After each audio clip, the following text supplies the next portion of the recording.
नमस्कार.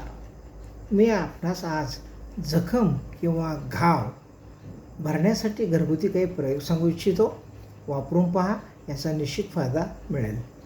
पहिला प्रयोग आहे, एक चमचा तूप घेतलं, त्याच्यात हळद पावडर घरची दळलेली ती त्याच्यात मिक्स करून कोमट करून ठेवून दिलं तर मलमासारखा त्याचा जरी वापर केला तरी जखम बरी होऊ शकते. दुसरा प्रयोग आहे, अर्जुन सादळीची साल असते, तिची पावडर करायची, ती वस्त्रगाळ किंवा मैद्याच्या चाळणीनं गाळून ठेवायची, ती खोबऱ्याच्या तेलात जर लावली तरी जखम लवकर बरी होऊ शकते. तिसरी जे आहे, विधार नावाची वनस्पती आहे, ती वेल आहे, तिचे पानं अळूच्या पानासारखी आहेत, ते रगडून जर त्याचा रस किंवा चोथा जर जखमेवर लावला तर कुठल्याही प्रकारची सडलेली जखमसुद्धा बरी होऊ शकते. अनुभव घेऊन पहा, खूप चांगला प्रयोग आहे.